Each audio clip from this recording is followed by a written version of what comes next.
वर्धा में जनगणना कार्य के लिए मोबाइल अनिवार्यता के विरोध में आज प्रहार संगठन ने जिला कलेक्ट्रेट पर जोरदार मोर्चा निकाला।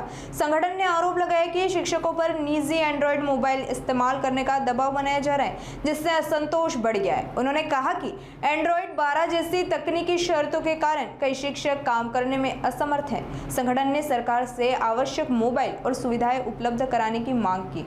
मांगे पूरी न होने पर जनगणना कार्य का बहिष्कार करने की चेतावनी दी गई है। मामला जिला प्रशासन के सामने रखा गया है और आगे की कारवाई पर नजर बनी हुई है।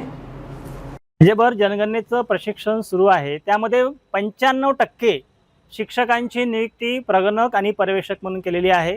विदर्भामध्ये प्रचंड ऊन आहे, सर्वत्र विदर्भामध्ये येलो अलर्ट घोषित केलेला आहे आणि अशा या येलो अलर्टच्या वातावरणामध्ये विदर्भामध्ये शिक्षकांना जनगणनेचं काम करणं बंधनकारक केलेलं आहे।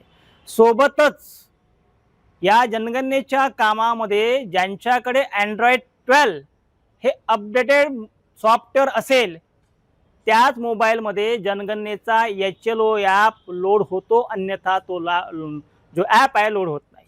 मग अशा शिक्षकांनी काय करायचं? यामध्ये मोठ्या प्रमाणामध्ये अल्पशा वेतनावर काम करणारे अंशतः अनुदानित शिक्षक आहे की ज्यांच्याकडे आर्थिक तरतूद नाही आहे, पैसा नाही आहे, मग त्यांनी अँड्रॉइड 12 हे सॉफ्टवेअर जे आहे हे विकत कुठून घ्यायचं? याच्याकरता आमची मागणी अशी आहे की याकरता शासनाने स्वतंत्र यंत्रणा, स्वतंत्र मोबाईल शिक्षकांना द्यावा।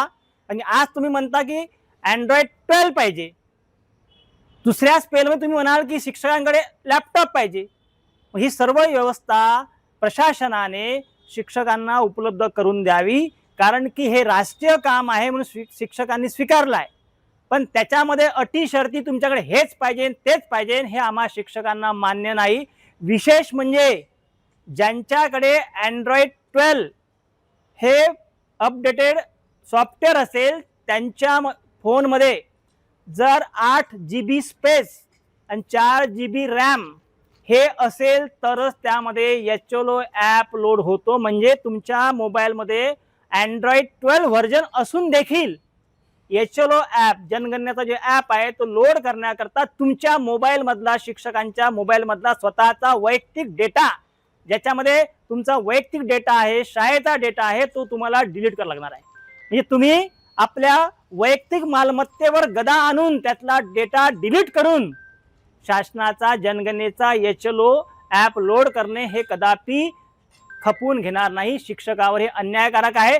जर शासनाला, प्रशासनाला जनगणनेचं काम करून घ्यायचं असेल तर त्याच्याकरता लागणारी जी व्यवस्था आहे ती व्यवस्था शासनाने, प्रशासनाने उपलब्ध करून द्यावे। याकरता आम्ही आज जिल्हाधिकारी यांची भेट घेत आहे।